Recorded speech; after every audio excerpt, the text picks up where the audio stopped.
Crash Course Live is presented by Smash It Demolition Derby, who host Bash for Cash, Blizzard Bash, and Capital City Carnage. Online at smashitderby.com. And Stirring Dirt Racing, host of Maymania's team show at the Golden Spike Arena in Ogden, Utah. Online at stirringdirtracing.com. Reckless Abandon Derby Apparel and Derby Inc. Magazine.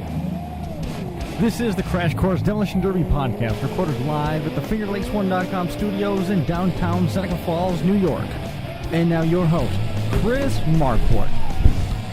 Good afternoon, good evening, and welcome to this edition of the Crash Course. We got a busy one on deck tonight, episode number 305 for you here from the North Park building at Academy Square. Todd Cioppa is waiting in the wings right now. We're going to catch up with him about the Florida Southern Nationals. We're going to be talking with Brandon Dixon about this weekend's upcoming Redneck Rumble. Mark Elliott, he dropped some huge news on us here over the last couple days about his new point series. So certainly a busy one, to say the least, as we get everything up and running. A couple housekeeping things to keep track of. Did you see that Mad Mike DeFrecia opened a flatbed service? Yeah. He's added that. So yeah, it's going to be a lot easier for him to get cars into the Mad Mike's Derby shop. Absolutely. Suppose, right? Absolutely. He did a bunch of work for Todd. He was working for Todd for quite a while. I don't know if he still is or not. I guess that's a question we can ask. Right. We'll be able to get into that. So to follow up on a piece of history, as it were, we circled around a bunch of different stuff. Last time we were together, we were talking about Nebraska, and we had bits and snippets and parts and pieces. And if we had a DeLorean, we'd be able to go back and live through all of it, and we would know exactly how it played out. But we were wrong on multiple fronts. We had a couple friends, and they're going to remain nameless because I don't want them to endure the beating, as it were. But we mixed up some shows. Husker Havoc was put on by Dave Bryant. That's the Raptor Fab connection. Okay.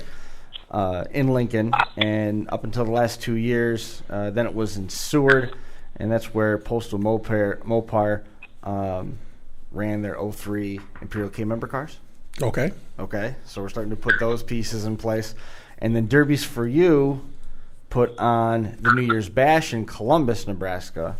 That was for a few years. That was Sam Williams and Kelly Lampe, and then they did a SummerSlam team show outdoors in Columbus, and then Sam and Kelly split ways, and that's how Blizzard Bash and Ultimate Derby ultimately came to pass.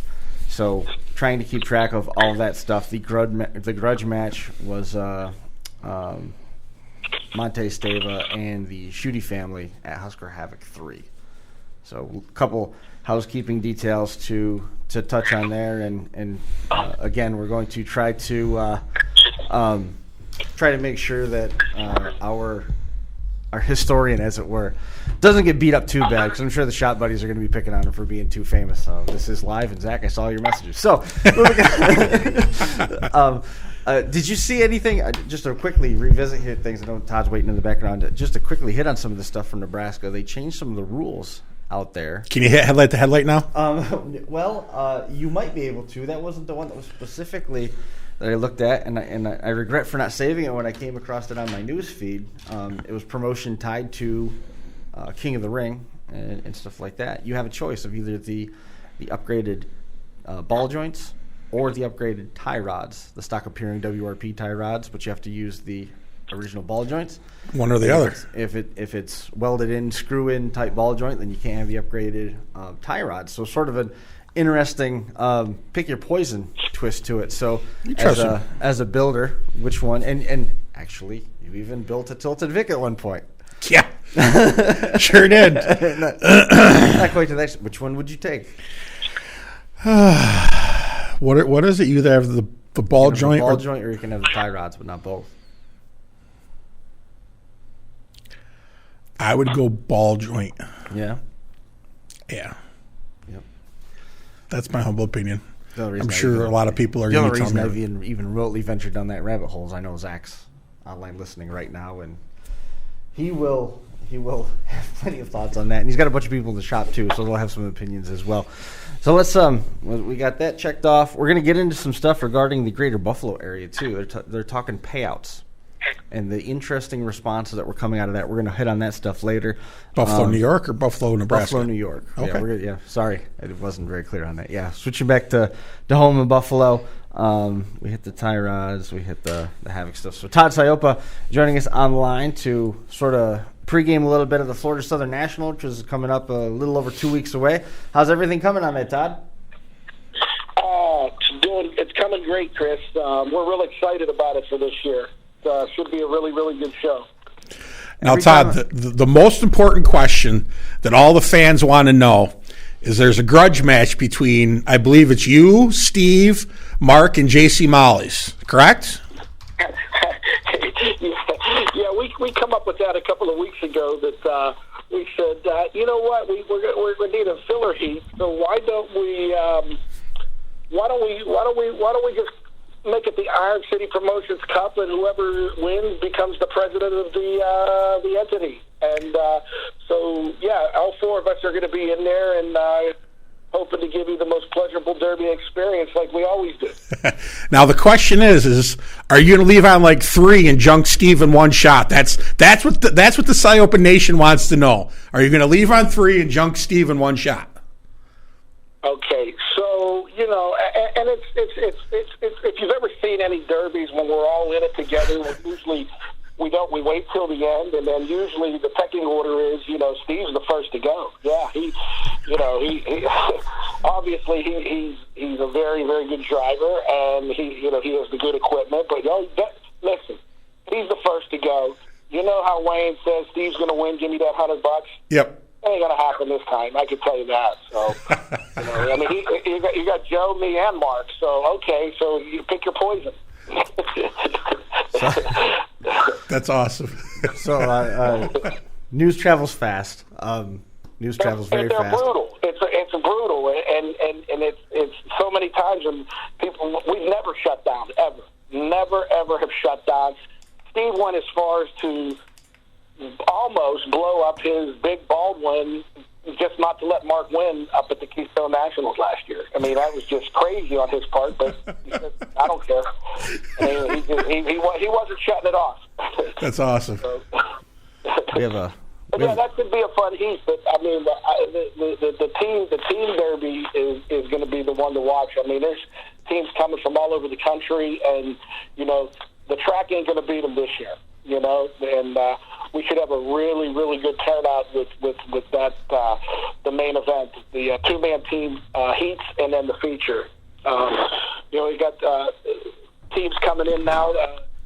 Some that were signed up, a lot of them are coming as that day rolls in, and it should be a really, really good event. Good deal. One of the questions that came in online was who are you going to have drive your car? No, I'm going to drive it. That's it. I'm cleared. I'm good. The hernia's good. I'm all good. I'll drive that car. For what? 15 minutes of work, it'd just be fun, Right. That's awesome. I mean, the show sounds like it's coming together well. Every time I talk to Decker, he throws around terms like smooth, perfect, flawless. Is that Decker being a hype man, or is everything going as smooth as it sounds? Well, no, it is actually going smooth this year. Fantastic. We're going to be on Thursday. We're going down Wednesday, but Thursday we're going to be on the 6 o'clock ABC affiliate, and they want to do a little smash action at 6 o'clock in the morning on the local affiliate down there. So it's coming along good. We did a lot more promotion this year with radio spots and commercials, so we're expecting a sellout. That's awesome. And, Decker, of course, he's the number one hype man in the country, but it is going smooth to answer that question. Yes. So, Todd, are you having a good time as a promoter? Are you enjoying it? Yeah, you know what? It's a different hat to wear, and we felt that there was a need in the state of Florida. We've been going down there for the last 4 years, and us to bring it up to speed for this year is much better than what they've ever seen down there. And we're in negotiations with a couple of county fairs down there to perhaps take over their shows. But the main thing is it's 75, 80-degree weather in February. Who wouldn't want to be there? Right. It's just it's a beautiful state. I went to college here years and years ago, so it breaks up your winter perfectly. And like you guys were saying the other day, the Derby season never ends anymore. I remember we'd always be bummed out after September or whatever, the last race or whatever, and then we'd have to wait all the way again until May. Yep. You know, but that ain't the case now. There seems to be a Derby every month of the year. Yeah, it's crazy. It's crazy. Yeah. When back in the day, when you were just starting out in the sport, did you ever think you'd be hauling cars to Florida to run a show like this? Man, I never thought we'd be hauling cars to Las Vegas, Nevada, let alone Florida. Yeah, I mean, you talk about the travel time, and everybody says it's funny. They say, "Well, do you win any money?" And then the honest answer is sometimes, but we never win as much as we put into it. But No. I think with everybody that's coming together now and the sport is growing, I think that's going to change fairly quickly here. That you're going to see some purses rise now, but we don't do it for the money. We do it's the adrenaline. We're adrenaline junkies, and that's why we do it. It's fun. It's fun. Absolutely. Now, when is the crew? When are they all leaving with the cars? They're probably going to leave on Thursday. It's not a bad trip. I think it's like 17-hour drive, and we got two trailers going down, 2 flatbeds going down, and we're going in Wednesday to get the track, tip top, make sure the barriers are all in place, and then start hooking up all the sound and everything that we're gonna have for that show. Very cool. And I'm glad. You know what? I'm so glad that all of you guys are coming. That was what I wanted, and that's what's happening. It's like the old school. We're all going back to the future here, where it all started years ago. We're all going to be under the same roof. We're going to have some fun, and you know what? And even though we don't run any of our shows, which that's just a rule that we've implemented, but we're going to go out there and we're going to smash the shit out of each other and have some fun that night. So. That sounds like fun. Yeah. Yeah. We should try to get everybody to go to New Alex again. Yeah, that was fun. we had fun there. Well, we're have to talk to Derby Dog. They took over New Alex, so that would be an option too. That would be great to go down there and do a big show. As you know, we took over the Keystone Nationals, and I think that's going to be another big Pennsylvania show for us. So we're very excited about that one. We're getting a lot of good feedback with up there in Jefferson County, the Brookville Fairgrounds. So that's going to be great. But that's usually after everybody's championships are done and point series and stuff like that. But I'll tell you what, that's going to be a good one. Listen, I am so excited that there is going to be full-frame Imperials in this Derby in Florida. Yeah. I mean, those are the cars we grew up on. Our dad grew up on them. That's what we ran. And, to see those cars out there mixing it up and competing against the newer cars or whatever, I still think a newer style might win it, but because they could get around a lot quicker. You try to turn a full-frame Imperial around on a dime, it's kind of hard. Yeah, if them full frame Imperials get a hold of them little Fords, they bend them in all sorts of funky ways. It was funny. We were watching a video last week in Florida, and this Pacer went up against a full frame Imperial, and it looked like he had put the Imperial up on the wall. And I was like, "Wow, did you just see that?" And so you never know what could happen. I mean, you know where the weak spots are in the Imperials. It's the front wheels. You knock out a front wheel, it's pretty hard for that big bird to get around. That's very true. Very true. Yeah. You were mentioning the Keystone Nationals. This will be the first time in 5 or 6 runs that Steve Cioppa won't be taking home the big check. He's just going to be signing it. I mean, there's going to be a new winner at the Keystone Nationals. That's pretty exciting. You know what? And we're real happy about that. It's like we always said we wanted to do one big one in Florida, one big one in Pennsylvania, and luck just fell our way that we were able to acquire that show, and Bo Lockwood was very, very helpful with the transition, and I think that it will be, if not one of the best, the biggest shows in Pennsylvania. Yeah. Mm-hmm. Yeah, there's a very good very very good framework. We went there a couple times, and it was always a great show. It definitely brought out the best of the best, of the guys in Pennsylvania. There was always some outsiders that came down and ran. So it's I expect nothing less. I think it's going to be a great show as well. Oh, my God. One of the best memories I've ever had was Chris and the booze rained down on the 501 right after I just got done beating my brother and Davey Chapman. The booze rained down on the 501. And I don't know why they booed me, but I guess they wanted Steve or Davey to win. But that was fun. That was the Jefferson County Fair. It was fun. So we've had a lot of success with Brookville, and we're glad to be able to bring that show and be the promoters on it this year. So. That was the fair that ended up week before, week after the Keystone Nationals or the Superstock show because of the rain, and that was the event where you ended up blowing the transmission up, didn't you? I blew it up in the actual Keystone Nationals, but the Jefferson County Fair, the one I won, but it came down to Davey and me. I had them both pinned, and I was trying to tell them to clock them out, but they didn't do it, and so we went at it, and then I think Davey broke a rear end, and I was able to just slither to the victory that day. It was fun. And then you get booed. So, but I think, I don't know, but Steve, I'm pretty sure Steve and Mark, they all got booed up there too. I think Pete got booed. I don't know. Who knows? They're all fickle up there. I don't know who they would really want to see win it, but, None of you guys. None of the big names. They were all cheered for the local guys. That's cool. Right. Now, are we going to see the 501 on a wagon like we've come accustomed to, or are we taking a big caddy to Florida? Oh no! It's the wagon is coming, and it's the same wagon that was going to go last year that I didn't run, that Josh Corletto ran when we decided we weren't going to run the show, and but the front clip was pretty beat up on it, so we replaced the front clip and the front frame rails, and so, but the back end wasn't even touched. That's that short Malibu wagon that we had. Gotcha. So, gotcha. But, wagon, Impala for Mark, Imperial for Steve, and Cadillac for Joe. That's the lineup for that exhibition heat.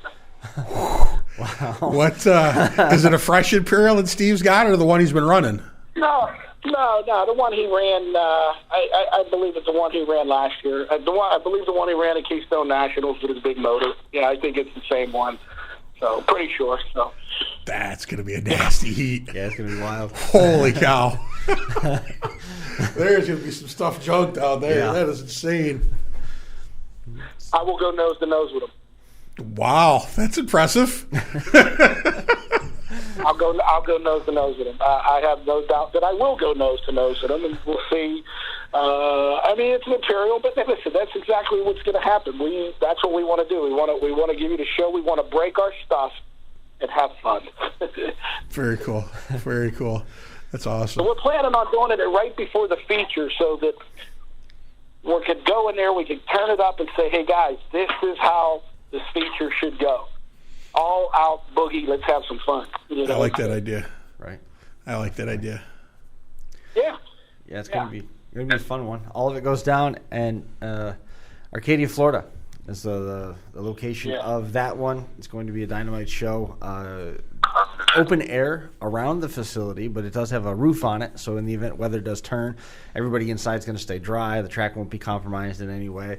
The grounds themselves are outstanding, so we're certainly looking forward to getting down there and being part of that, and to man the mics along with Track Shot and Iron City Promotions. We've been down to Florida a couple different times to do various different events and shows and such, so it's going to be fun to get back down there and work in the Sunshine State once more. Todd, is this a horse arena? Is that what the actual arena is? They use it for showing horses or something?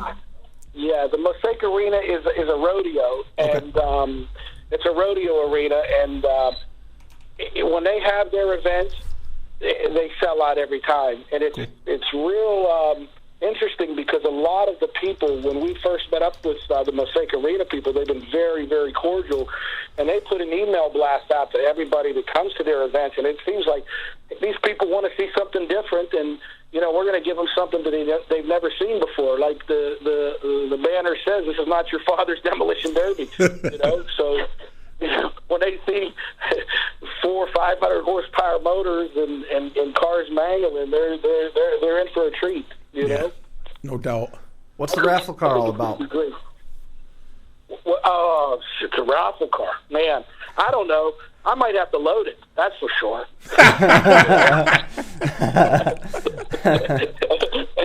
No. Let's put it this way: whoever wins the raffle car, whether you're a driver or it's your first time, you have a hell of a chance of winning that derby because it has all the bells and whistles on it. The Vortec motor built by Jeremy Smith. It has everything in it to win that derby, and it's a subframer. I mean, to be honest with you, I've never drove a subframer. I've only drove full framers, but wow. I'll tell you right now, you don't have to turn around in a subframer.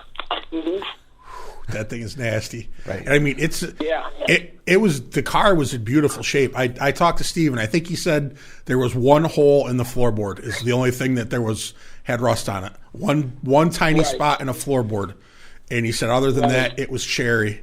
And, I mean, that thing just looks nasty sitting there. I mean, we had a picture of it on the screen. That thing is, I might have to spend a couple bucks, and if I win it, step away from the announcing booth for a few minutes. That would be a raffle car worth going for. Yeah, that would be that would be a fun ride. It's almost like. And I've seen raffle cars, and we've built compact raffle cars, but this is like the top of the raffle car we've ever built. Oh yeah. And I believe that whoever wins it has a hell of a shot. If an actual derby driver that wins this car, and the other people in the field, full framers, sub framers, whatever they are. They're going to be in for a treat because that car ain't going to stop running. No. But I can tell you, usually what happens. Everybody goes after the raffle car first. Yep. I've seen that many, many times. I remember when we won the raffle car out at Bash for Cash and Josh Wetmore ran it. It just seemed like everybody jumped on him real quick. Yep. No doubt. Yeah, that's definitely one of the nicest raffle cars I've ever seen. I haven't seen it up close yet. But I mean, the pictures on the internet, and Steve showed me some of the pictures, before they started building it, and that car is everything you want in a derby car right there. Wow. Talking about the Florida Southern Nationals 2020 edition, February the 1st, 2020, Mosaic Arena, 2540 Roan Street in Arcadia, Florida. The event's going to start at 6 o'clock. Pit gates open at 9 a.m. Spectator gates open at 3. Spectator admission, $20. Pit gates, $30. Kids under 5 are free. Online, you can find more information at IronCityPromos.com. That's IronCityPromos with an S.com. Going through the card, what we're going to see, two-man team show, full-size super stocks and stop compacts. The payouts with a maximum of 24 teams, $10,000 plus the championship belts for first, $5,000 plus trophies for second, $3,000 plus trophies for third, $1,000 plus trophies for the Mad Dogs. There's going to be 2 named there. The full-size super stock payouts, $2,500 for first place with a trophy, $1,500, $500 for the Mad Dog, second, third, and Mad Dog trophies for all. And then the stock compact payouts, $2,500 to win with the trophy, $1,500 for second and third, Mad Dog, $500 as well. I can't wait. I'm certainly looking forward to it. It's going to be a fun show. Yeah. The description of the arena itself sounds a lot like the facility that we saw down at the Razorback Rumble. Okay. In Hot Springs, Arkansas, with that open area at the top and the grandstands. It's going to be something. I'm definitely looking forward to that. And man, there's so much derby action to squeeze in right now. We got Redneck Rumble, which is coming up on your birthday. Yep. Hey, thanks. Got it right. We got. I know. You know who's even happier that I got that right? TSA. We've got. Winter Slam right around the corner. I saw Mitch Carlson was out hunting. You see the picture of the deer that he got with his kid? Yeah, not bad, huh? That was quite the deer right there. And then the this event here, the Florida Southern National, is going to be the same weekend. So it's plenty busy. Never Business stops. is really picking up. It does not stop. You said it best right there. Todd, is there anything else that we need to know about before we part ways for the evening? No, man. I'm just glad that all you guys are coming.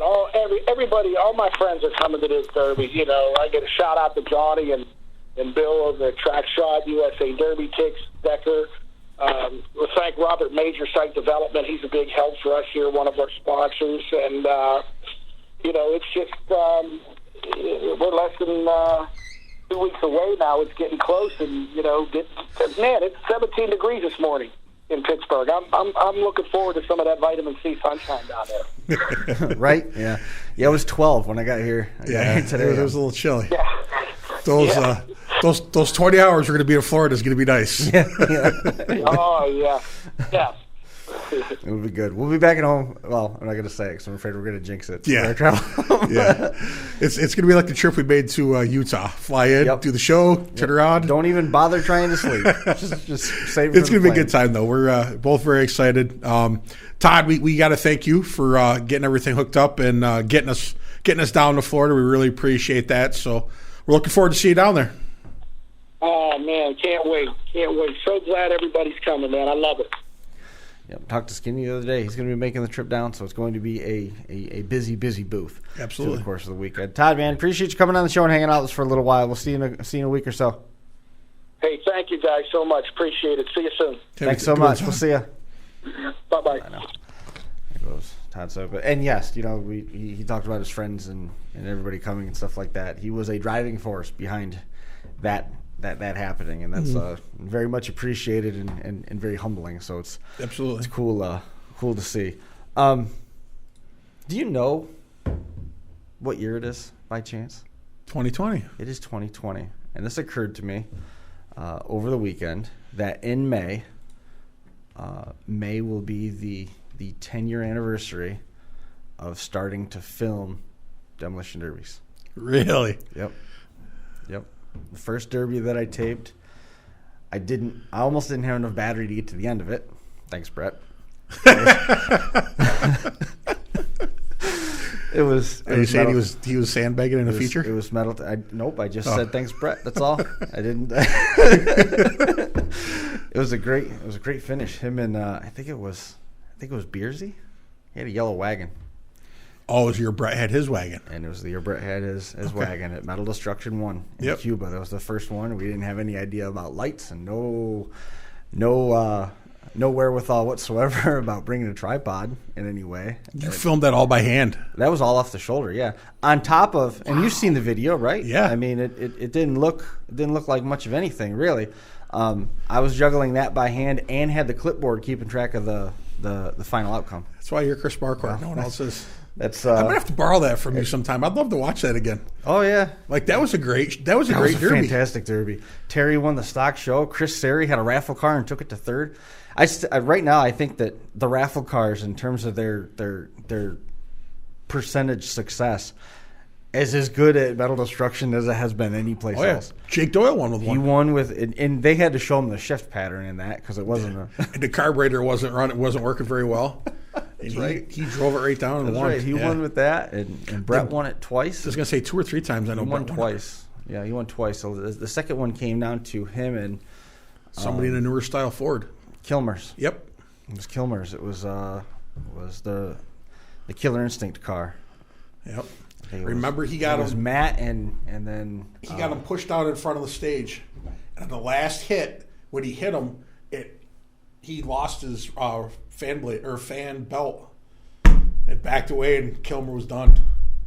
Well, he couldn't dig out. Yeah. Remember man, what a hit it was. This would have been number 3. It was Metal Destruction 3 is I believe what we're talking about. Compacts. And well, yeah, remember that one. Yeah, I do. That wasn't the one you were going to talk about? No, it wasn't. Oh, okay. It was, well, I mean, now I got a ton of different ones that are popping into my head. Tommy Dowd had a great run going, and he just decided he didn't want to run anymore. He came full track, and he went nose to nose with Frank Palmer. And they both just stopped. Yeah, that was a hard hit. That was cool. We had the in-car camera in Matt Gaskin's car, and that year, and it was hung in the roof. And we had a Crown Vic, and it was back behind his shoulder, back on the C post, because I figured it was the safe stairs. You can see how busy he was in the car, had moving around, shifter and everything, and you could see one of the hit and this little flash of a spark on the right side where the terminal had broken off the battery, and you could see him lift it up and throw it back down, and we did a spot shadow on one of the instant replays so you could see the spark on the battery. Yeah, I don't think he was real happy about that.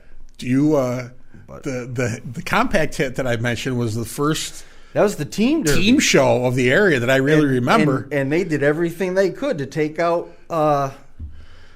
Brian's daughter. Was on the scaffold over there off of the top of the track, and they went like right up her feet. Yeah, crazy horse. Yeah, they hit like 3 of them hit at once and did the TP. Yeah, and then came back down. That was always a good derby. I never came away from there upset and then thought I didn't see a good show.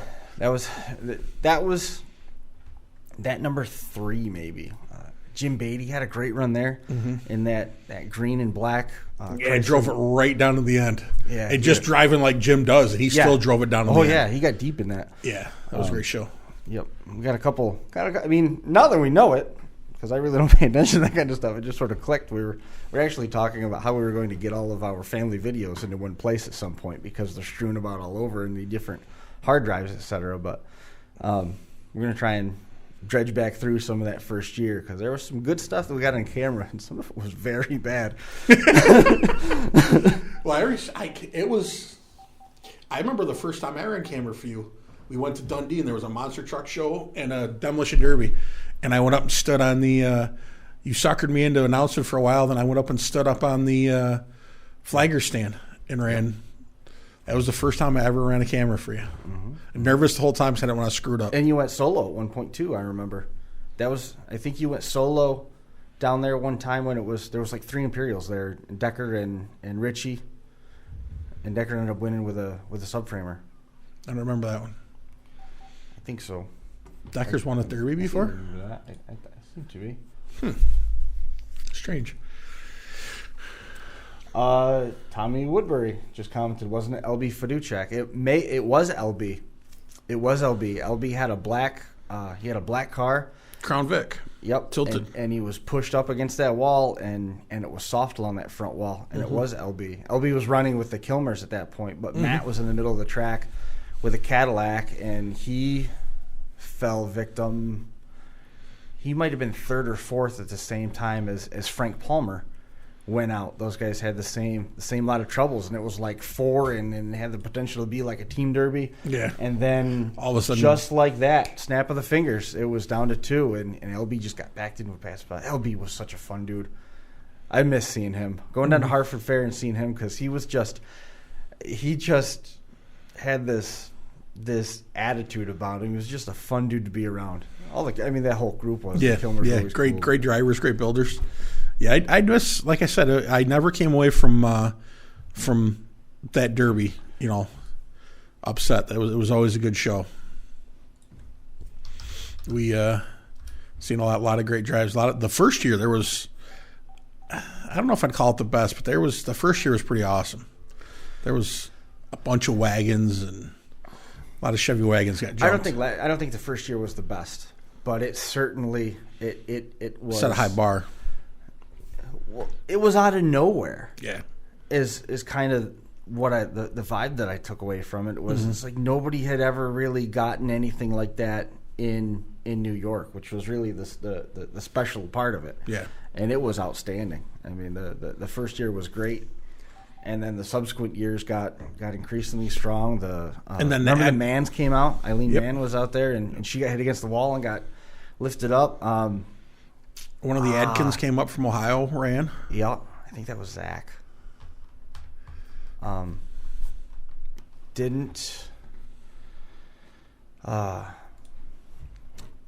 Mike Adams had his Galaxy. Mm-hmm. That was the first year. And he picked... Was it Roger Matthews? Yes. Up on the trunk lid and shoved him up to the wall. I thought he was going to dump him right out of the park. I thought they were going to hit that wall because Mike couldn't see where the wall was. I thought he was going to take him and just shove him right out of the park. Yeah. Aaron Kasaya had the Grim Reaper car. Adam. I'm sorry, Adam. Yep. Had the Grim Reaper car, the Continental, that suicide door Lincoln. He ended up running that a couple other times through the course of that summer. Torrey Mustarella had the 4-door suicide that he ran. A lot of the cars that ran that in the Weld class ended up going and running the Spring Smash, I think is what Kenny Swingle called it. It was the second HHP show of the year. It was at Caledonia. It was a couple weeks after that. We taped that. We did two shows at Black Rock, the Cuba show. Did you tape Waterloo that year? Seneca County Fair, maybe. I think so. We did. I think there's 5 or 6 that we did the first year.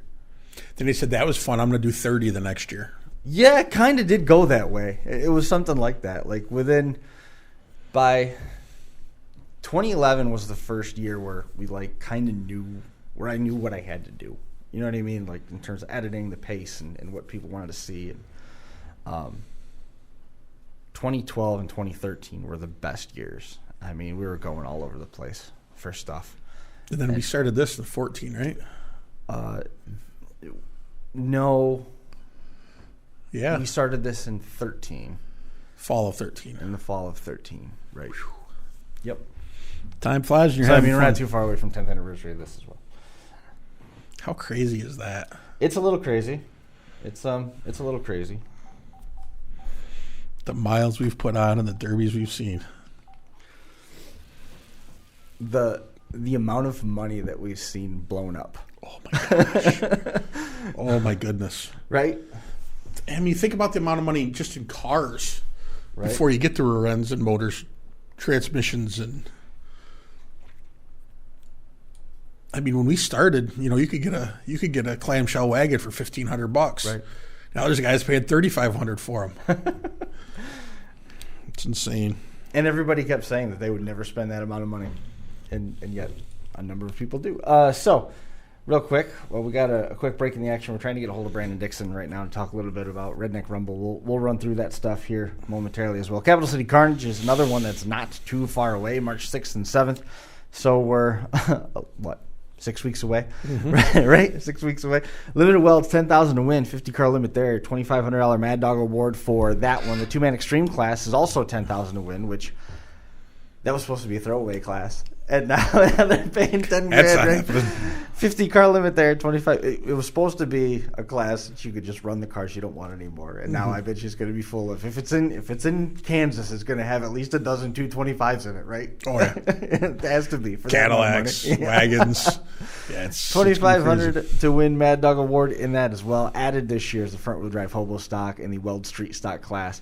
Also on the cards, the Weld Compacts and the Modifieds. Each of those classes, 25-car limit, $2,500 to win. They're paying the top 4. March 6th and 7th, 2020. The Stormont Vale Event Center in Topeka, Kansas. Online, capitalcitycarnage.com. So we've got all sorts of messages coming in, stuff to follow up on it with. After the show, we've got the Redneck Rumble. Yet?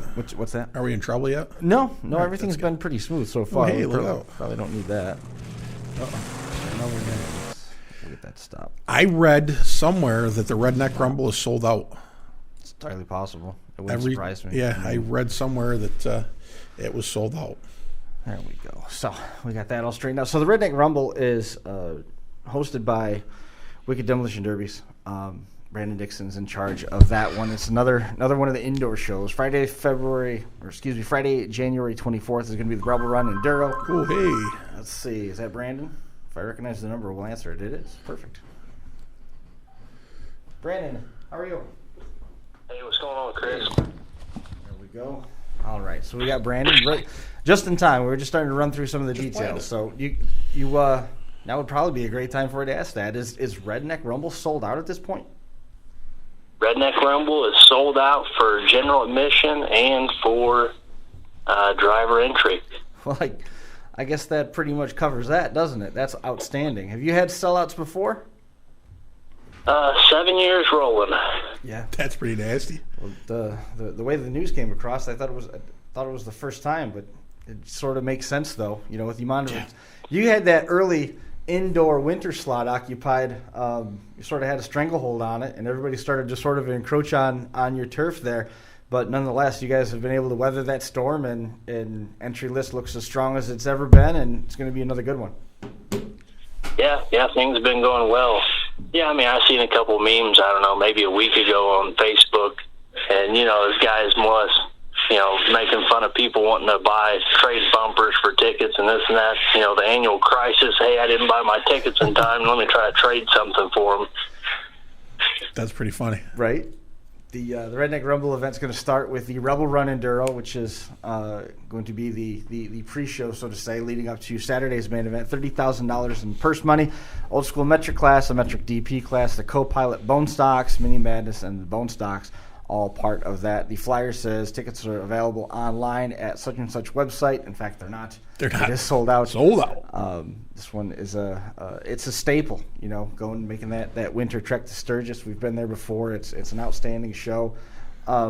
With more and more events cropping up, with that indoor theme, with the same general time frame, how tough is it, from your perspective, to fight for car count and to fight for fan attendance? Because that's two different battles. You're trying to attract two different clientele there, but you've been able to successfully sell it out along both lines since the inception of the show. Right. I think there's a huge demand for people that will want to run that time of year just because there's not a whole lot going on. Sure. They're already, trying to build cars anyway, Right. So if they can get an early run in, get some of their equipment and stuff tested out before the full season. So I think even if 2 or 3 shows were that time frame, as long as they're, at least 2 or 3 weeks apart, I think they'd still be viable. Sure. Yeah, it's everybody's. I mean, Todd Cioppa touched on it earlier. When we started this game, it was, you were done derbying in September, and then you had to wait till the following May. Well, it's not like that anymore. And derby drivers and derby builders are pretty hardy. I mean, they get in the shop and get building. In the little time off they have between New Year's and January 25th, and they're ready to run. Some guys want to try new stuff out. Some guys want to experiment. But I mean, it's it's a great way to open up the derby season. Go out and get a nice hard run in, and hopefully it's it goes good for you, and you learn what you want to learn. This was held at the Union County Fairgrounds on Pryor Boulevard in Sturgis, Kentucky. So the inclement weather makeup date is slated for February the 1st. In terms of the schedules, pit gates open at 6 o'clock, spectator gates open at 8 o'clock. If inspection ends and the arena opens at 4 p.m., and then at 5 o'clock the first match rolls off to start Redneck Rumble 2020. In terms of the show, you talked about there's a not so much a saturation. There's a desire. That's what the word I was looking for. There's a desire to build and run that time of year. In terms of the entries and who you're seeing come back, is it a fixed audience, or are you still seeing a significant number of new entries, people that are running Redneck Rumble for the first time coming in? We still see several new faces every year, especially at this show here. Mm-hmm. Last year we had a lot of PA drivers and stuff get in. Right. And I think some of it's just, the demand. It just depends who gets in. Right. So, because there's not quite as many Eastern guys as there were last year, but when I talked to them, they had attempted to get in, but didn't get a spot. Sure. So, it's definitely probably our most diverse show from driver's standpoint because of the different areas. You get guys that are more willing to travel this time of year because there's not a whole lot of local shows for them. I think there's 13 different states of drivers this time. That's pretty good. Very impressive. That's awesome. With that diversity, every driver wants to see something different in the rule book. Is there a challenge anymore at this point of trying to refine the rules so that it keeps up with what else is being offered in the home area around Sturgis, or what's happening around the United States, all those different states represented? That's a good point. The rules-wise, you end up, when you have new faces, you get guys looking at the rules differently. Right. Most of the guys that have rammed the rules several times already know what the expectation is, even if it's not 100% black and white. They know, hey, I'm not allowed to do this, I'm not allowed to do that. even if it's not mentioned in the rules, but you get some guys that come from a different area and they say, hey, we always run our gas tank protector like this. It's not violating any rules, but so it kind of lets you know that maybe you need a little more detail here or a little more detail there. But in terms of the classes, in terms of the general theory of the builds and stuff like that, beyond the fine-tuning stuff, nothing much has changed in your rule book from where you started to where you are now? No. I mean, we've added a couple different classes here or there, but from last year to this year, the rules are really similar. Only thing we try to do is, like our bone stock rules had a little bit different bumper rules and wheel and tire rules, and we try to make them all the same between all of our classes. Our metric, old school, and bone stock and co-pilot heat all have the same wheel, tire, and bumper rules, so guys aren't having to build 14 different sets of wheels a year. Sure. That's I'm sure they appreciate that too. Yeah, absolutely. And the bumper rule, I wish the bumper rule was the same everywhere, because the pace of a derby can fall off so much when you're constantly peeling bumpers up off the track. Yeah, you just lose so much time doing that. If you just get to a point where everybody's able to get them on so they stay on and leave it at that. What else I'd like to see too is I would like to see more shows going to the homemade bumper. Not necessarily a loaded homemade bumper, just a homemade bumper. So then, people aren't selling front bumpers for $500, $600, $700. Right. And I think it would, and again, I'm not a promoter, but this is just my humble opinion. That's one thing less that a guy that's working on a fixed budget could build, as opposed to having to try to go out and spend that much money on a bumper to put on a car. But that's just my humble opinion. Right. Yeah, I completely agree there. Sometimes a homemade bumper is going to cost you a heck of a lot less than, a bumper that you had to buy a clean 74 or whatever out of Texas. Yeah. And then you're going to get more runs out of it also. Oh, yeah, absolutely. Yeah, you can junk them Chevy bumpers pretty quick. At least I can. Yours aren't built the same as theirs. No, but I've done it once or twice. Because you can't where we are. Yeah, no. Which I'm glad. I'd hate to have to spend time stuffing a bumper and doing But all that garbage. how much easier would life be if you could put a Smith Metalworks bumper on, or one of the DEC bumpers on, or even I don't know if Jason can build light enough to have you have a ski bumper on the vehicle in Seneca County, but all the same, there's a number of good independent bumpers. Darren Brown has built a bunch of bumpers that we've seen at Blizzard Bash, and they've got the honeycomb set up inside. Yep. Mark Wolf just had one for sale down in Virginia, so there's certainly people that are out there. And I mean, once you get on the other side of the Rocky Mountains, there was no bumpers left, so to say. So they've gone to the weird 4x4 rules and stuff like that. You just have to fashion a skinner on the outside so it looks stock. But I mean, it's saving guys money, and the way to keep the sport healthy is to keep it affordable. Yeah, absolutely. And that's we do go to a variety of shows, and that is, like you mentioned, it's kind of a pain when every 2 or 3 hits they're stopping to drag a bumper off the track. I agree that they should definitely welding a front bumper on should definitely be a universal rule. Pretty much any class, I would say that let's weld this thing on and keep it on. With the topic of your classes and stuff, you've got the enduro run the night before. Is that just something to get some incentive for the folks to come in early? That's a completely different promoter, but the idea and concept behind it is if people are already in town and looking for something to do, here's another motorsports-oriented event that you can come check out. It's something that might be a little bit more relatable for the circle track clientele too, Yeah, definitely. Having the race style. This is the first year that they're going to put it the same weekend. I think they've had it the weekend after in the past. Yeah. So they're kind of trying to maybe catch some of the same people traveling, and maybe some of the guys didn't get in on the Derby, but they like to do whatever they can. If they can get something with 4 wheels and a motor on the track, they're going to try it. So maybe they'll get some Derby guys that try that enduro thing, and hopefully that works out. They used to have enduros more often around here, and I used to enjoy them. They used to be fun to watch. I never had a chance to run one, but they were always kind of neat to watch. I've never seen one run indoors on a smaller track, but you know what ruined the enduros around here? When they made them weekly and made them like 25 laps. Yes. It ruined it. Yeah. Because they were going through cars too fast. It was too much for those guys to sustain.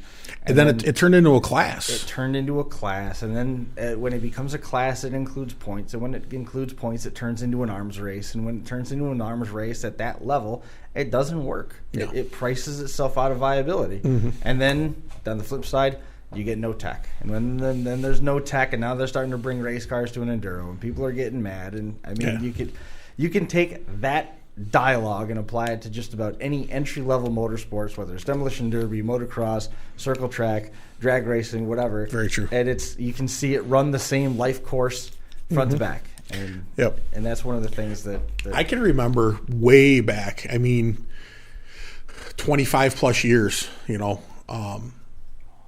closing it on 30 maybe, when the first enduro that I remember hearing about, they ran at then Dundee Speedway. Okay. And there was like 300 cars. Right. And they went like from turn 1 all the way around to coming out of turn 4. And they said go. And it was crazy. It was, and a lot of guys went over there and ran that, and then they ran them here and there, and I think it's a pretty neat sport. But like you said, it got phased out around here. Around here, I mean, when it was inception, was like what you described. It was a much better situation. So hopefully this pairs well, and it can turn into a good partnership, because having that the first night with something for spectators to watch is good for the grounds. If we can get more of those derby cars in early and get some eyes on those to speed up tech inspection, that would always be good. There's so many good things that can come with those two things working side by side. So that's it's good to see that the grounds and all the promoter staff and everybody's willing to work together on it. Mm-hmm. At this point, after you've got 7 in the books, is this one? We joked around with Todd Cioppa when he was on earlier about how it, smooth and no bumps or anything like that. Is that sort of the same experience you've had this year with this one? As fast as everything has sold out and gain momentum, it's on the calendar, everybody's looking forward to it. Does this one sort of run itself? Like I said, this is the 7th year we've done this one, so for the most part, drivers know the expectations, online registration, what the kind of classes are going to be. The questions about the venue is kind of self-explanatory for most of the stuff. Right. And anytime we try to have a new class or something out of the ordinary, we try to make sure we voice that several weeks ahead of registration and make sure you guys know what's going on. I like there's some fine print at the top of the flyer that says rules will be strictly enforced. Let everybody know before you get there. Don't bother trying. And that's a nice thing. And Brandon touched on it, is that, a lot of the guys have run before, so they know, coming in what to expect. And, there's always a learning curve for the new guys. But, with a crew like Brandon has, everything will go smoothly. And, you can't have a history of success like that without a good crew running it. So everything will be smooth as usual out there, I'm sure. Anything that usually the hardest thing with this show is it's a one-day show, so you have everything crammed in one day. You're trying to inspect 125 cars, trying to start the show on time. That's usually the only hiccup we have is guys pushing the time limit and getting themselves in a pickle. Yeah, I'm sure. Probably less than 5 people throughout the entirety of the 7 events we put on have we more or less turned away for time constraints. That's pretty damn good, though. It's really good for all the cars terrible, you've had. But, it's one of the things that you can remember all 5 of their faces when you tell them, sorry, you should have been here earlier. Yep. Because they've put so much work and they've had so much determination to get that far, but you can't. And some of them, might have been pushing that time limit for, hoping they get a lighter inspection or whatnot, but. Oh yeah. You're not going to hold an event up that has 2,000 or 3,000 people watching. No. And 120 or 130 drivers because of one guy. That's not what you do. No.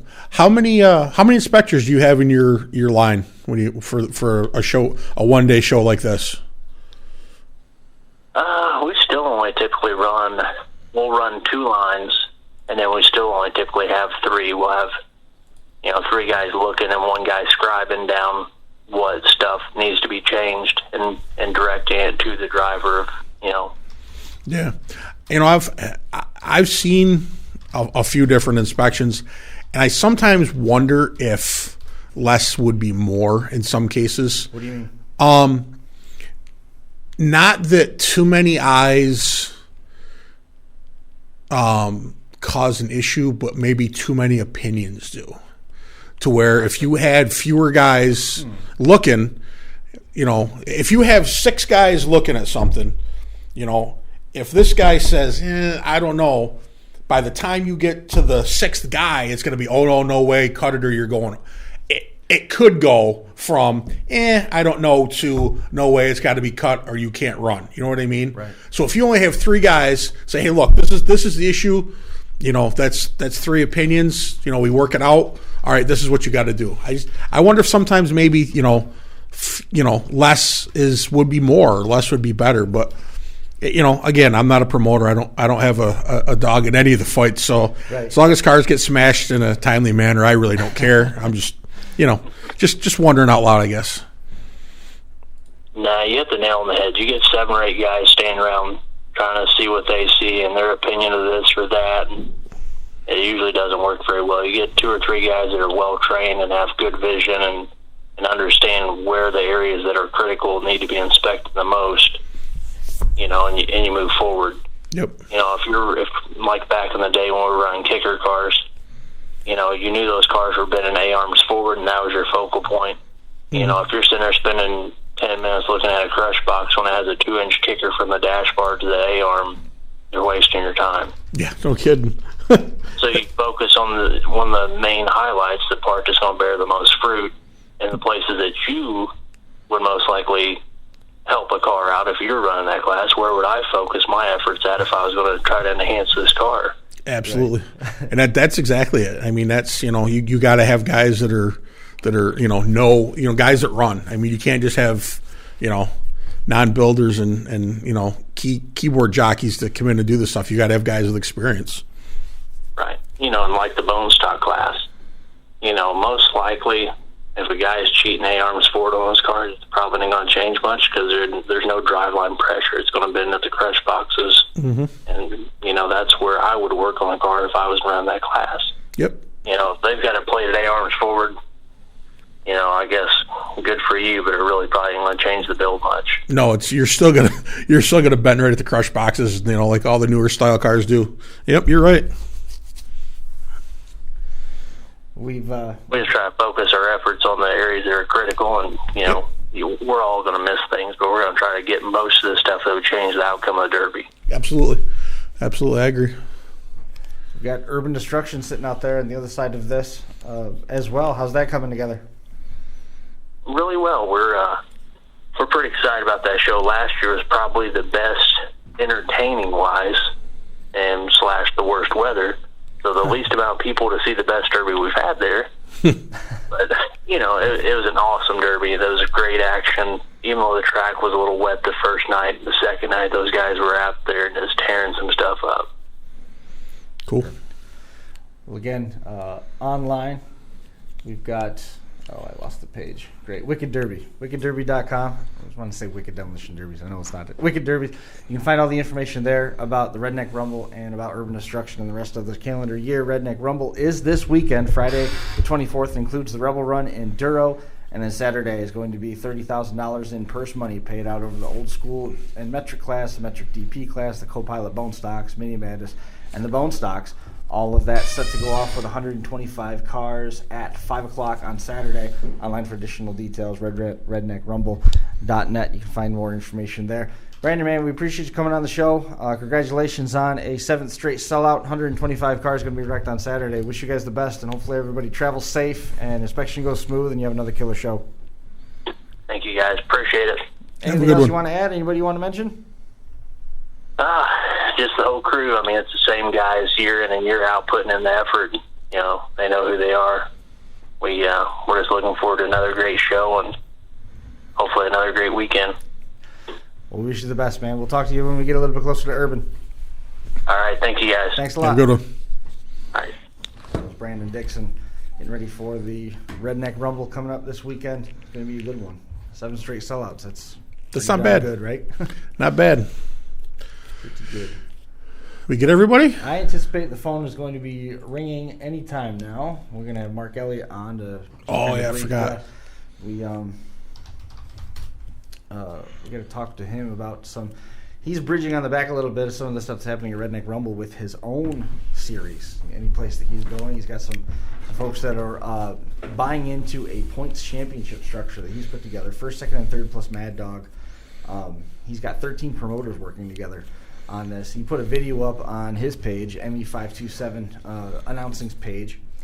So we're going to be touching base with him a little bit on that. And, he's always keeping track of the winners, top 3 Mad Dogs anyway. So it's going to be kind of easy to feed all of that into a spreadsheet and keep track of the points. And I anticipate this is Mark right here. Hi, Mark. Hey, Mark, it's Chris. How are you? Hey, what's happening? Hey. Congratulations on launching this thing. The point series and everything. Thank you. Tell us a little bit more about it. I mean, you're able to do something that nobody else has done in a long, long time. Get 13 promoters to work together. Yeah, man. Well, now it's maybe 15. So it just, I didn't expect it to be like that. Honest to God, to shoot it to you short. My goal was 10, not necessarily 10 promoters, but 10 shows. So I worked for several promoters more than one time a year, and they can't just buy in one time. They got to buy in per show or to keep it specific per show. So you can see that schedule on my ME527 announcing page. But my goal was 10 shows, and I thought that would at least make it fun. I keep track of the data as it is, as you talked about that video, as I shared. But this just makes it even funner for me, and it's fun to joke about that many promoters, guys, anybody working together like that. But man, we know those promoters, man. They're in competition. So I mean, it was, words can't express what I experienced over the weekend. And if you look on my schedule, I don't have to name them individually. You look on my schedule. I told each and every one of them to just pat themselves on the back, because it was amazing to be a part of. I pitched the idea, I sold it, and it was like dominoes falling, and left me sitting there like, oh crap, wow.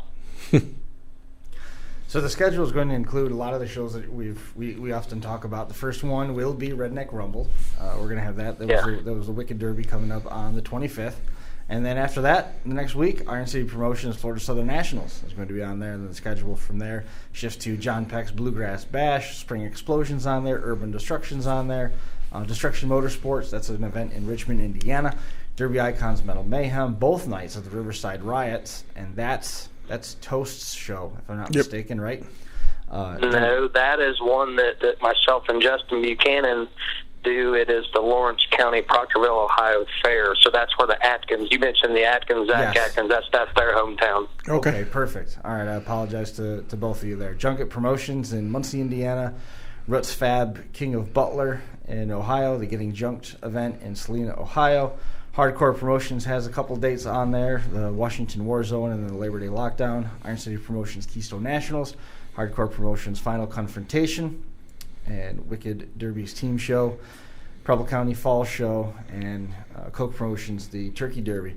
And that's the current rundown, but anybody can buy in at any time. And it's a promoter can give you $250 and have one show, but if they want a second show, it's another $250, and all that money goes into a pot that you're going to pay out to the points winners in some way, shape, or form at the end of the year? Yes, every dollar. Mm-hmm. I'm not taking a dime of it. Every dollar. And right now, well, this morning there was 5,000, so now there's another 2 shows that I've added since I've been on the phone waiting on you to give me the green light. So that's 22. That's another 500. Wow. So I started a group message, and that's how we accomplished it. I added everybody I worked for on that group message. Right. And like I said, 13 out of 14 were in. And I started another group message with, I didn't strategically pick vendors. You know how it is. There's so many vendors out there. I just sent it to ones on the top of my head. So I've told people, like, if you think of other people, please add them to this group or that may fit. But I don't have any details worked out from a vendor standpoint. Sure. What I did encourage to them is that I don't want to manage a bunch of parts.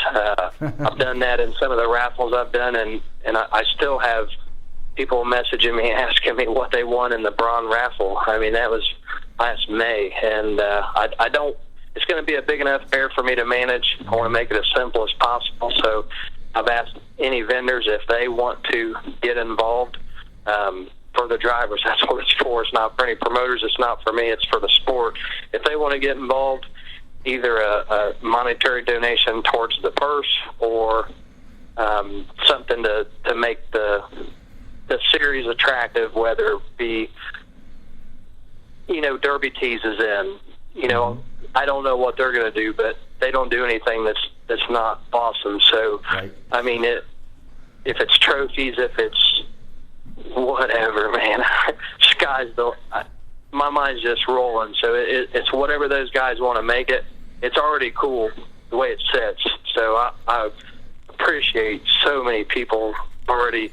Jeffy's Fab Farm, Chambliss Welding, and Smith Metalworks has already said they're in. So, I mean, stop it right there, and it's already awesome. I can't quit smiling, and it's been a fantastic 3 days. We've got a ton of different point series that are happening, but none of them, off the top of my head, are as widespread as this one is. And very true. That's one of the cool elements of this.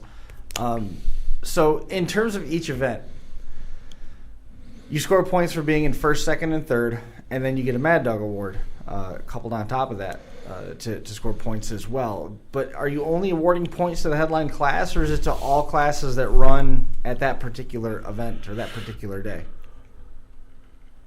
That's what's blowing my mind, and that's what's blowing the drivers' minds, aside from the fact that they're like, wait, we don't have to sign up. Like, no, you don't have to do anything. Right. You don't have to care. You don't have to care. It's going to happen, whether you care or not. So the crazy thing is that they can't wrap their mind around is that, pick on Steven Sickles. He can run a van in Florida and a mini car in Redneck Rumble. It's across the board. Every show I go to, I write down the top 3 in every class. That's how I make my post videos. Right. Well, they're going to get points for those 3, and I've reeled back the Mad Dog. I mean, you can just imagine the ideas. I want it to be as crystal clear as possible. Sure.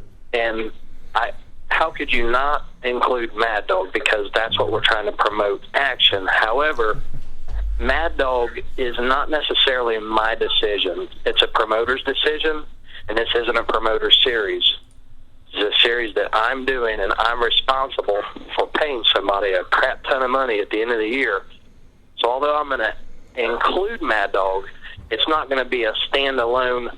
Every Mad Dog is not going to get in this series because it's opinion-based, and I can't sleep at night without knowing that I made that decision if I'm responsible for all these people's money. So the Mad Dog's going to get points, but only if one of the top 3 finishing cars earn that Mad Dog. And I thought of 10 times last year that situation happened, whether they won, got second, or third. Mm-hmm. It's happening more and more. Those Mad Dogs are figuring out how to get to the end, and some promoters are taking them out of the beginning of the feature and put them at the end, so that's going to make it even easier for them. But first, second, and third, they're going to get points. Mad Dog's going to get some points too if one of those 3 places finish the Mad Dog. That's going to be a bonus for them. Gotcha. The catch is, what's in it for me, and this is my sales pitch to the promoters and the sport. As an announcer, I'm sick and tired of seeing people do something that I've done many, many times. The fans need action, and there's not enough action inside that top 3. It's strategy, I get it. You know, you got to get to the bottom and win if you want to win, and sometimes you got to do things you're not proud of. However, as a fan, as an announcer, I'm tired of seeing the love tapping. Mm-hmm. So in the top 3, if you smoke, if you earn that 3rd spot or that 2nd spot or that 1st spot by putting the lights out on yourself or somebody, you're going to earn double points. So now the 3rd place driver who only earns 5 points for 3rd place, if he earns that 3rd place spot, he's got 10 points. 1st place can only earn 10 points. And if 1st place love taps and he doesn't double his points, they're tied for points. Right. 3rd place might even get the Mad Dog. Now he's got 15. He scored higher than the 1st place car. I'm trying to promote action inside the top 3. It's the last thing that we all remember when we're walking to our car or walking to the corn dog stand. That's it. That's the last thing we talk about. Right on. Well, I like it. You know, you're getting some incentive for the kill shot bonus. Absolutely. You know, in the top 3 as well, plus the Mad Dog stuff. So there's some incentive back there, 2nd and 3rd, to try and perform and end a derby the way that it's supposed to end with an elimination, not so much just with a shot clock expiring. Yeah, on somebody else. Yeah, definitely something different. It's going to be fun to watch, you know, throughout the year and see how the points, you know, go up and down, and you know, it'll be neat. It's, you know, something more for the drivers to run for. So, and I'm not necessarily the guy that picks and chooses shots to run down to the end, but I mean, I've been known to make some Mad Dog shots in the top 3. So I know. That would be cool. Hey, there you go, double points. And the crazy thing is it's not this big national. It's not. I have county fair shows. I have Metal Mayhem. You know, a guy texted me and said, "Man, the Indiana guys, you know, they're going to be tough to beat because I got a lot of Indiana shows." But it shows all the way from a county fair to Spring Explosion, and they're it's any class. It's whoever can put that car in the top 3 and send it. That's the guy that has the chance to win. Well, you mentioned Steven Sickles. I mean, one year, didn't he win the first 4 or 5 or 6 shows in a row he ran? Something crazy like that. Like he won Florida. Yeah. And then he won. Yeah, and he's already counted the shows on my schedule that he already planned to run. Yeah. And he's already trying to schedule in new shows. That was not my vision. I did not anticipate people following it. I thought the beauty of it was that it was so broad and so spread out that I would have this big spread of drivers, and I still think I will, but I can promise you if I'm going to tell 15 drivers at the Redneck Rumble this weekend. I haven't told Brandon this. He's listening right now, or I'll tell him right now. I'm going to get in that drivers meeting, and I'm going to tell those drivers, what do you say, 120? 125. 15 people standing there is going to be qualified for this point series. Right. And I don't know about you, but if I'm qualifying on the first show and I'm in that top 3 and there's a difference of me getting 8 points or 16 points to start out, I'm not sleeping good in December if I lose $5,000 because I didn't take the mail downtown at the Redneck Rumble. That's like getting a 401k match at work and not taking the free money the company's giving you. It's free points. True. Yep. Very true. And I can't think of anything this widespread since Dent. No, you're right. There's been a lot of point series, and they're fairly regional. Mm-hmm. But I don't know if anybody's covered this much territory the way that this one is, and there's no buy-in. There's nothing that makes a driver have to participate. Like Mark said, they don't even have to be aware of it. Yeah, and they could be in the hunt. Right.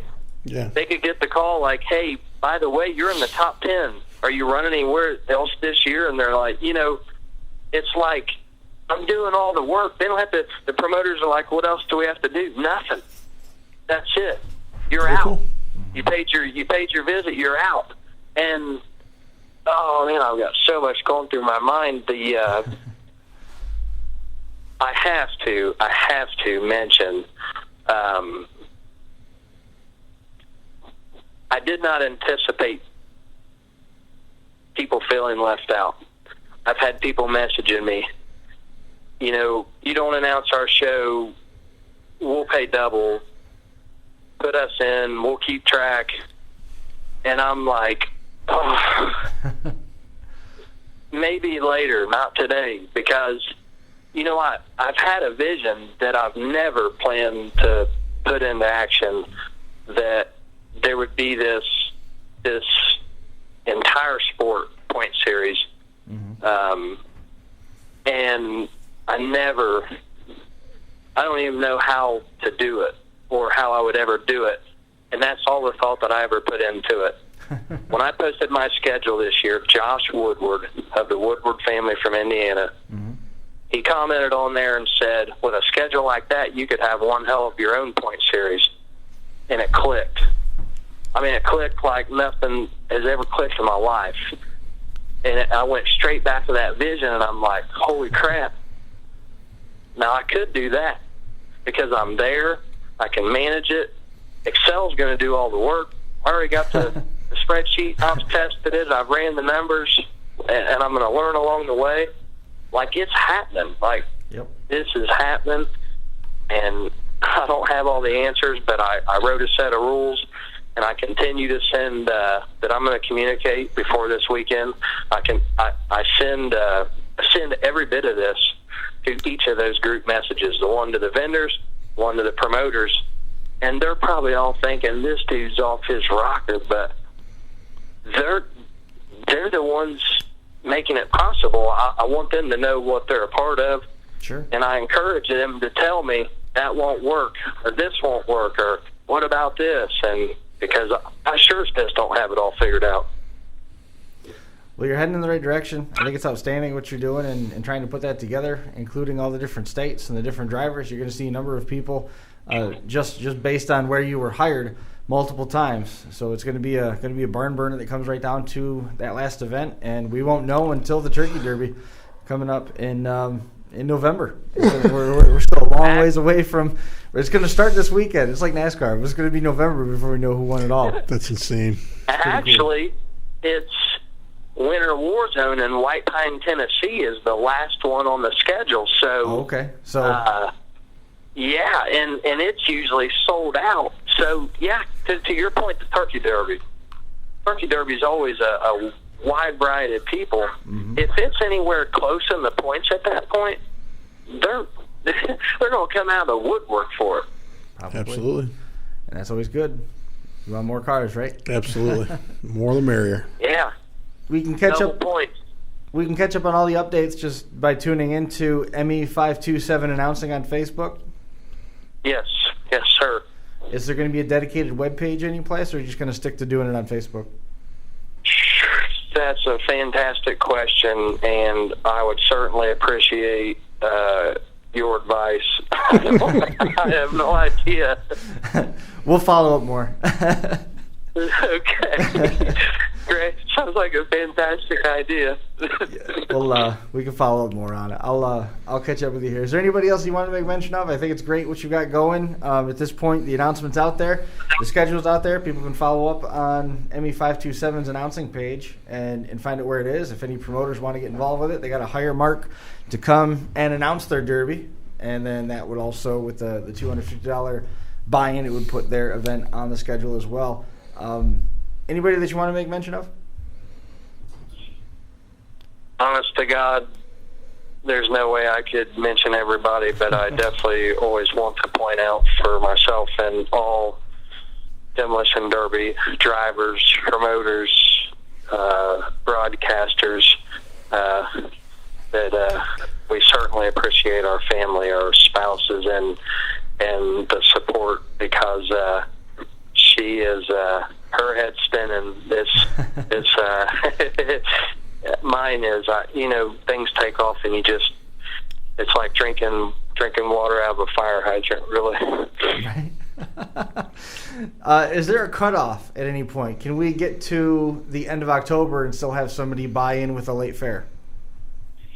That's a great question, and I want to get that stuff ironed out, because my original answer to the question was, can they buy in later, was absolutely. More money for the drivers was my thought. But today I'm thinking, now wait a minute. If I'm a driver and I'm anywhere close, I would give the promoter the $250 and the whatever Mark Elliott is going to charge him, and pay that to get him. I don't want any monkey business going on. I want it to be awesome for the drivers, and I want it to be straight across the board. My name's on it, and I'm representing a lot of wonderful people that I consider family. So I do need to iron things out like that. Absolutely. That sounds perfect, man. We appreciate you coming on the show. Keep us posted. Let us know how things are going. And if nothing else, I'll see you in a couple of weeks down in Florida. Awesome. You guys, Brian and Chris, it's much appreciation for letting me slide in. It's always a pleasure. I do look forward to seeing both of you in person, and I will go right now and extend the offer that I would be glad to jump on for 90 seconds or 90 minutes from here until December, after any of the shows on that schedule the following Monday. We will. If you have whatever you need, I've got there will be plenty to talk about. We are always looking for updates on results, so by all means, we will we will be taking you up on that as we work through the schedule as well. Awesome. All right, guys. Thank you. You bet, man. We'll catch up with you soon. Have a good one. All right. See you. Bye. See you now. That was Mark Elliott announcing the first United National Rule Point Series, and it's as simple as your promoter has to hire him to announce, and then $250 buy-in, and all of a sudden, just like that, they have a date on that national schedule. It's pretty cool. Definitely. A couple last-minute things to follow up on. Greater Buffalo area, they're talking about Dunkirk and some of the areas over there. They're talking about, do we want more money for first? Do we want less money for first and pay back through the top four? And do we want to just basically, how do they want the purse structures to be? And some of the answers were outstanding. So I'm not doing this for money. I'm not doing this. We shouldn't be robbing Peter to pay Paul. It's all something that I want to get into. We're kind of out of time tonight. I don't think we're going to be able to get to it tonight, but that is something that we have on the radar to look ahead to. Tommy Woodbury drove in that first compact team derby that they had in Cuba, which I forgot about. He ran a compact and ran a full-size the first big build year, or the second year of the big build. Let me double-check that. Ran a compact that day. Full-size the first big build the next year.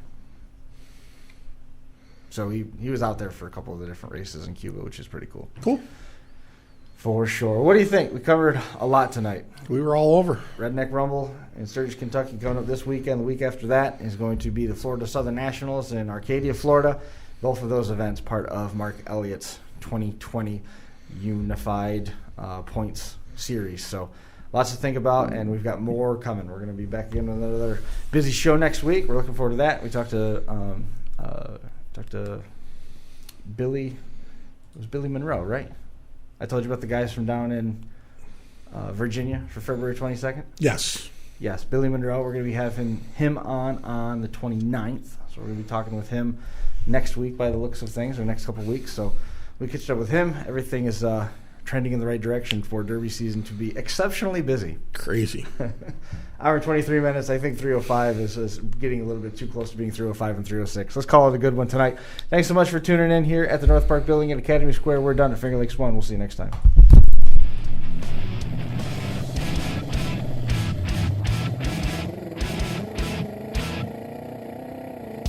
The Crash Course Live is presented by Smash It Demolition Derby, who host Bash for Cash, Blizzard Bash, and Capital City Carnage. Online at smashitderby.com. And Stirring Dirt Racing, hosts of Maymania's team show at the Golden Spike Arena in Ogden, Utah. Online at stirringdirtracing.com.